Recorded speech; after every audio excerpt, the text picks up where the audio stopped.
தமிழ்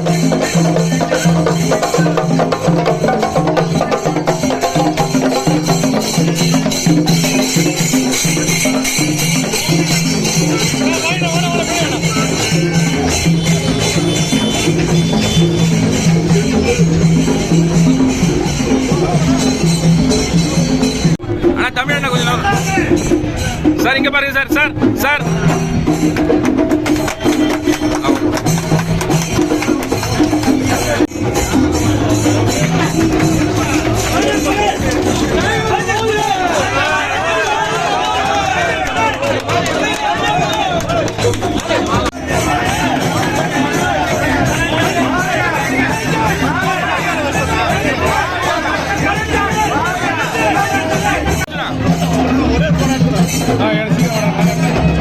அண்ணா கொஞ்சம் உள்ள போன அண்ணா ஒரு நிமிஷம்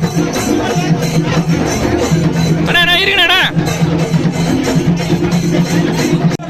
ஐயா கையா ஐயா இங்க கைய வச்சுட்டீங்க பாருங்க கட் பண்ணுது ஐயா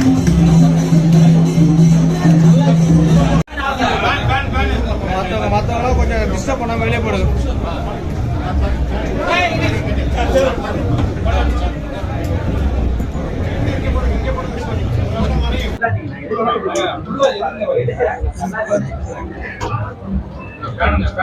தமிழ்நாட்டிலே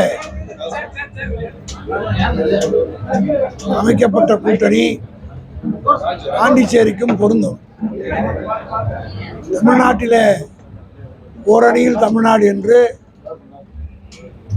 அங்கே ஆளுங்கட்சியாக இருக்கிற திராவிட முன்னேற்ற கழகம் ஒன்றிய அரசால் தமிழ்நாட்டுக்கு வஞ்சிக்கப்பட்டிருக்கிற துரோகங்களை எல்லாம் மக்கள் மத்தியில் கொண்டு போய் சேர்க்க வேண்டும் என்பதற்காக ஓரணியில் தமிழ்நாடு என்று உறுப்பினர் சேர்க்கையை தலைவர் தளபதி அவர்கள் அறிவித்து அது செப்டம்பர் 15 நிறைவு பெற்றிருக்கிறது. 1 கோடி இல்லங்களை திமுக தொண்டர்கள் சென்று அடைந்திருக்கிறார்கள். ஏறத்தாழ 2,70,00,000 உறுப்பினருக்கு மேல் தமிழகத்திலே உறுப்பினர்கள் திமுகவில் இணைந்திருக்கிறார்கள். அடுத்த கட்டமாக புதுவை மாநிலத்திலும் வருகிற 2026 தமிழ்நாடு தேர்தல் நடைபெறுகிற போது இங்கேயும் தேர்தல் நடைபெற இருக்கிறது. ஆகவே இன்னும் 1 வார காலத்திற்குள்ளாக புதுவை மாநிலத்திலும் திராவிட முன்னேற்ற கழகத்துடைய உறுப்பினர் சேர்க்கை தலைமை கழகத்தால் அறிவிப்பு வரும். காலத்துக்குள்ளாக புதுவை மாநிலம் முழுவதும் புதுவை மற்றும் காரைக்கால் பகுதியிலே எங்களுக்கு 2 மாநில அமைப்புகள் இருக்கிறது. இந்த 2 மாநில அமைப்புகள் சார்பாக உறுப்பினர்கள் சேர்த்துக்க இருக்கிறோம். எப்படி தமிழ்நாட்டிலே மிகப்பெரிய ஒரு வரவேற்போடு உறுப்பினர் சேர்க்கை ஏற்படுதோ அதே போல் இந்த மாநிலத்திலும் ஏற்படும் என்பதை நாங்கள் நம்புகிறோம். அந்த வகையிலே அதற்குரிய ஆயத்த பணிகளை துவக்கத்துக்குத்தான் இன்றைய தினம் கதிர்காமம் பகுதியிலே திராவிட முன்னேற்ற கழகத்தினுடைய அலுவலகம் திறப்பு, கலைஞர் சிலை திறப்பு மற்றும் இளைஞரணி செயலாளர் உதயநிதி ஸ்டாலின் அவர்கள் அறிவித்ததைப் போல ஒவ்வொரு பகுதியிலும் நூலகங்கள் அமைக்க வேண்டும் என்று அவர் சொன்னதற்கு ஏற்ப இங்கேயும் ஒரு நூலகம் அமைக்கப்பட்டு அந்த நூலகம் இப்பொழுது திறக்கப்பட்டிருக்கிறது. பாண்டிச்சேரியில் எப்படி 234 தொகுதியிலும் உறுப்பினர் சேர்க்கையை ஓரணியில் தமிழ்நாடு என்று சேர்த்தோமோ அதே போல புதுவை மாநிலத்திலும் 30 சட்டமன்ற தொகுதியிலும் திமுக உறுப்பினர்கள் சேர்க்கை நடைபெறும்.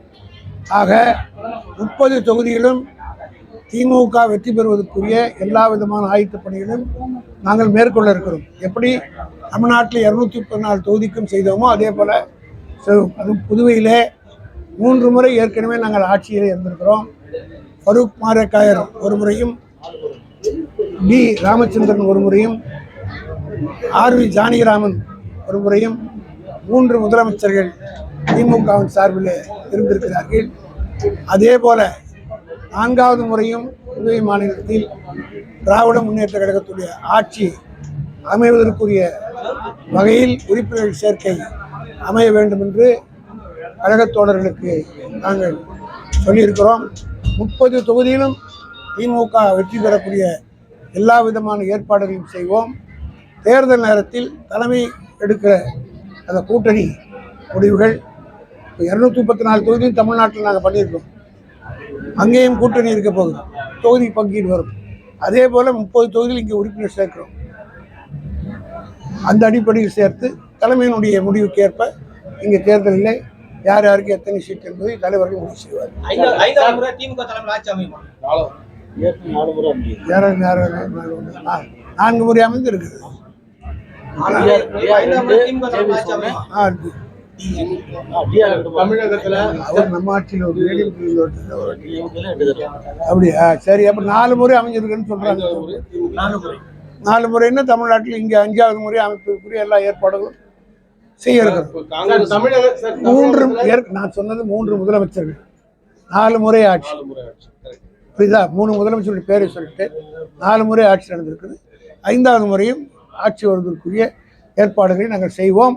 ஆனால் இறுதி முடிவு தலைமையினுடைய தலைவர்கள் முடிவு செய்து கூட்டணி. தமிழகத்துல திமுக தலைமையில கூட்டணி, புதுச்சேரியில திமுக தலைமையில மீண்டும் எதிர்கட்சியில 6 சட்டமன்ற உறுப்பினர்கள் இல்ல காங்கிரஸ் தலைமையில இருக்குமா கூட்டணி? ரெண்டுத்துக்கும் சேர்த்து தான் திமுக தான் தலைமை. எங்குது புதுச்சேரியில திமுக தான். இதுக்கும் சேர்த்து தமிழ் இங்க இருக்கிற தலைவர்கள் இப்போ ஒப்பந்தம் போட போறது கிடையாது. ராகுல் காந்தியும் தளபதியும் தான் போடுவாங்க. எந்த ஒரு முடிவாக இருந்தாலும் ராகுல் காந்தி தளபதி மு.க. ஸ்டாலினை என்னுடைய மூத்த சகோதரன் சொல்லிட்டார். இந்த 2 சகோதரர்கள் எடுக்கிற முடிவு தான் இந்த 2 மாநிலத்துக்கும் பொருந்தும். ஆனா காங்கிரஸ் தான் புதுச்சேரிக்கு தலைமைன்னு சொல்லிட்டு நாராயணசாமி தொடர்ந்து வலியுறுத்தி வர்றாரு. அதிக சீட்டு நாங்க பெறுவோம்னு அவங்களும் சொல்றாங்க. 20 சீட்டு வந்து திமுக பெறுவாங்க. இவரு 20ன்றாங்க. அப்ப எத்தனை? நான் ஏற்கனவே 20 அதாவது நான் இதுதான் சொல்லிட்டேன். அவரவர்கள் பேசுவார்கள். நான் சொன்னது நீங்க கவனிச்சிருப்பீங்கன்னு நினைக்கிறேன். 2 சகோதரர்கள் மு.க. ஸ்டாலினும் ராகுல் காந்தியும் தான் இந்த முடிவு எடுப்பார்கள். எத்தனை சீட் என்பதையெல்லாம் அவர்கள் முடிவு செய்வார்கள். அந்த முடிவை ஏற்றுக்கொள்வர்கள் தான் 2 கட்சியிலும் இருக்கிறோம். எங்கள் கட்சியில் நாங்கள் ஏற்றுப்போம், அந்த கட்சியிலும் ஏற்றுக்குவார்கள் நான் நம்புகிறேன். முதலமைச்சர் வெளிநாட்டு பயணத்தை விஜய் கருத்தை நான் வரவேற்கிறேன் அண்ணாமலை சொல்லியிருக்கிறார். எப்படி பாக்குறீங்க வெளிநாட்டு பயணம் குறித்து? வெளிநாட்டு பயணத்தை பற்றி தெளிவாக, அதாவது வந்து 2 ஃபியூஸ் போன பல்பை பற்றிலாம் கேட்டுட்டு அண்ணாமலை கேட்கறதுக்கெல்லாம் பதில் சொல்லிட்டு காரணம் அவரே பாவம் ரொம்ப எந்த பக்கம் போகிறதுன்னு தெரியாமல் இருக்கிறாரு. அதனால் நான் அவருக்காக பரிதாபப்படுறேனே தவிர அவரை பற்றி நான் பேச விரும்பல. பாவம் ரொம்ப, அதாவது சொல்லுவாங்க, அண்ணா தான் அடிக்கடி சொல்லுவார், ஜோன்னு பெய்கிற மழை டக்குன்னு நின்றுடும், பிசு பிசுன்னு பெய்கிற மழை தான் தொல்லை கொடுக்கும். அது ஜோன்னு பெஞ்சு ஒரே மட்டும் நின்று போச்சு. புதுச்சேரியில் 20 சீட்டில் போட்டிடுவீங்களா சார்? அதான் நான் சொல்லிட்டு நீங்கள் கேட்குற கேள்விக்கு தெரியும், நீங்கள் நோண்டுறீங்க, அது தெரியுது இருக்கு. ஆனால் நாங்கள் கமிட் ஆகும். 2 தலைவர்கள் எடுக்கிற முடிவு தான் 2 மாநிலத்துக்கும் பொருந்தும். அவர் தான் இறுதி முடிவு எடுப்பார்கள். ஆனால் 30 தொகுதியிலும் வெற்றி பெறக்கூடிய வாய்ப்புகளை உருவாக்குவதற்கு நாங்கள் வேலை செய்கிறோம். இங்கே வந்து பாண்டிச்சேரி இந்த பகுதிக்கு 23 தொகுதிக்கு இருக்கிற இந்த தொகுதி பகுதிக்கு நம்முடைய சிவா அவர்களுடைய தலைமையிலும் அங்கே நாஜிமுடைய தலைமையிலும் ஏற்பாடுகள் 30 தொகுதிக்கு ஏற்பாடு செய்து கொண்டிருக்கிறோம். அநேகமாக 1ஆம் தேதியிலேருந்து அது துவக்கும். எப்படி தமிழ்நாட்டிலே வந்து ஒவ்வொரு வீடாக போய் போனாங்களோ அதே மாதிரி பாண்டிச்சேரியில் திமுக தொண்டர்கள் ஒவ்வொரு வீடாக சென்று எப்படி அங்கே 1 கோடி வீடுகளை அப்ரோச் பண்ணாங்களோ அதே போல் பாண்டிச்சேரியிலும் இந்த 2 அமைப்பாளர்கள் வகுக்கிற யுகத்துக்கு ஏற்ப பணியாற்றுவார். நீங்கள் தான் முடிவு பண்ணி சொல்லணும். ஆபிரகாம் லிங்கன் ஒரு பழமொழி சொன்னார், we are polishing our shoes. அதனால் திமுக பொறுத்த மட்டும் நாங்கள் ஸ்டடியாக இருக்கிறோம், உறுதியாக இருக்கிறோம். நாங்கள் வெற்றி பெற போவது நிச்சயம். 200க்கு மேற்பட்ட தொகுதியில் இருக்கிறோம். அதுக்காக நாங்கள் வேலை செஞ்சோம். மற்றவங்களை களத்தில் எங்களுக்கு இப்போதைய பொறுத்த மட்டும் முடிவு பண்ண முடியாது. காரணம் இப்போ கிராமத்தில் பழமொழி சொல்லுவாங்க, தாலியர்த்தா குடும்பத்துக்கு தலைக்கு பருது. அந்த மாதிரி இன்றைக்கி தலைக்கு ஒன்று பேசிகிட்டு இருக்காங்க. தேர்தலுக்கு வாய்ப்பு தாக்கல் செஞ்ச பிறகு தான் யார் தெரியுன்றது தெரிய வரும். அப்போ தான் முடிவு. ஐயப்ப திமுக கூட்டிலிருந்து சில கட்சிகள் வெளியேறும் சொல்லிட்டு நேற்று எடப்பாடி பேசியிருக்காரு. அவங்க கூட்டணி அவர் இதை 2019 வந்து பேசிட்டு வர்றாரு. அவருடைய கூட்டணி மாத்திரம் போகல, அவர் கட்சியிலேருந்து பாதி பேரே போயிட்டாங்க. அவரை வந்து காப்பாற்றி இன்னைக்கு முதலமைச்சராக இருக்காருன்னா அது காரணம் செங்கோட்டையன், அவரே காணாமல் போயிட்டார். ஆகிய தேர்தலுக்குள்ள எத்தனை ஒவ்வொருத்தரும் இங்கே வந்து சேர்ந்துட்டு இருக்காங்க. இங்கே சேர்க்கறதுக்கே இடம் இல்லாத அளவுக்கு வந்து ஓவர்ஃப்ளோ ஆகிட்டு இருக்குது. அன்வர் ராஜா வந்துட்டார், மைத்ரேயன் வந்துட்டார், செங்கோட்டையன் அங்கே கட்சி விட்டு போயிட்டாரு. முதல்ல எடப்பாடி அவருடைய நிலைமையை காப்பாற்றிட்டார். அதெல்லாம் தவறாங்க, அது மாதிரி தப்பாரு. யாரும் அவர் எந்த கூட்டத்தில் கலந்துக்கிட்டார், எந்த கூட்டத்தில் அவர் கலந்துக்கிட்டார், எங்க எந்த இடத்துலன்னு சொல்லுங்க ஸ்பெசிபிக்கா.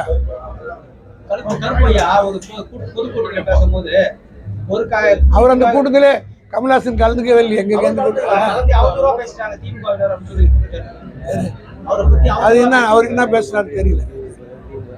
அப்படின்னா உடனே கமல்ஹாசன் கேட்டிருப்பாரு. அதெல்லாம் வந்து யார் பேசினாரு சொல்லி, அவர் எந்த கான்டெக்ட்ல சொன்னாருன்றது அவரை கேட்டால் தான் தெரியும். எந்த கான்டெக்ட்ல அவர் சொன்னாருன்னு தெரியல. வரவேற்கிற வேண்டிய கருத்து இல்லை. அவர் சொல்லியிருக்கிறாரு, அவர் சொன்னது இன்னும் பேசினாரா இல்லையான்னு எனக்கு தெரியாது. ஒன்று மாத்திரம் சொல்றேன், விஜய் பத்தி கேட்காதீங்க, நான் ஓப்பனாக சொல்லிட்டேன். ஏன்னா நாங்கள் வந்து பெரிய பெரிய ஜாம்பவான்லாம் சந்திச்சுட்டு 76 வருஷத்துல பல பேரை பார்த்துட்டோம். நாராயணசாமி நாயுடுன்னு ஒருத்தர் 80ல் இருந்தார், ஞாபகம் அவங்களுக்குலாம் தெரியுமா? தெரியாது. அவர் வந்து விவசாய கட்சின்னு ஒன்று இருந்து நடத்தினார். மக்கள் நாராயணசாமி நாயுடு மிகப்பெரிய கூட்டம். 80 தேர்தலுக்கு முன்னாடி அவர் ஹாஸ்பிட்டலில் பெங்களூரில் படுத்துட்டார். எம்ஜிஆர் போய் பார்த்தாரு கூட்டு சேர்க்கறது. இந்திரா காந்தி அம்மா போய் பார்த்தாங்க. எங்கள் தலைவரும் கலைஞர் போய் பார்த்தார். 3 பேரும் அவருடைய ஆதரவு கேட்கணும்னு போனாங்க. அந்த கட்சி இன்னைக்கு இருக்கா உங்களுக்கே தெரியல. பாதி பேருக்கு நாராயணசாமி நாயுடுன்னு ஒருத்தர் கட்சி வச்சுருந்தாங்க. அவர் கூட்டின மாதிரி யாருக்குமே கூடலை. அதனால இப்படி பல உதாரணங்கள் என்னால் சொல்ல முடியும். அதாவது பழனி பாபான்னு ஒரு ஆள் பேசிட்டு இருப்பார் எம்ஜிஆர் எடுத்து. என்னுடைய சொந்த அனுபவத்தை சொல்கிறேன். 40 வருஷத்துக்கு முன்னாடி வெள்ளாள தெருவில் பேராசிரியர் நானும் பேசுகிறோம். பக்கத்தில் அவதானி பேப்பர் ரோட்டில் பழனி பாபா பேசுகிறாங்க. பேராசிரியர் கூட்டத்தில் 100 பேர் தான் உட்காந்துக்கிறாங்க. அந்த பழனி பாபா கூட்டத்தில் 50,000 பேர் உட்காந்துருந்தாங்க கணக்கு சொன்னாங்க. அப்போ பேராசிரியர் கரெக்டாக சொல்றாரு, இதுதான் மாயைன்றது அந்த கூட்டம், இது கொள்கை கூட்டம், அது மாயை கூட்டம்னாரு.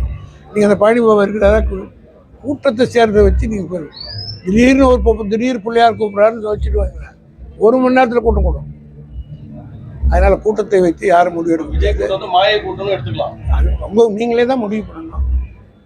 நீங்கள் தான் முடிவு பண்ணி சொல்லணும். கணக்கெடுத்து நீங்கள் தான் 4th பில்லர். நீங்கள் சொல்லுங்கள் யார் எங்களுக்கு எதிரி முடிவு பண்ணி சொல்லுங்க.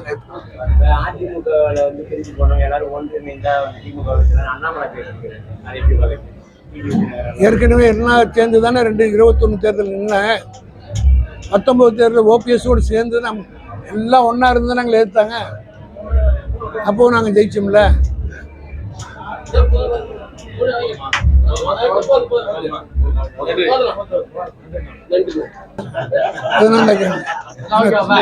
இன்னுமே ஒரே ஒரு தெளிவு என்னன்னா, புதுச்சேரியில திமுக தலைமையில கூட்டணியா காங்கிரஸ் தலைமையில கூட்டணியா? ரெண்டு மாநிலத்திலும் தளபதி தலைமையிலும் ராகுல் காந்தி தலைமையிலும் தான் கூட்டணி. நாராயணசாமியும் கிடையாது, சிவகுமாரும் கிடையாது, சிவாவும் கிடையாது.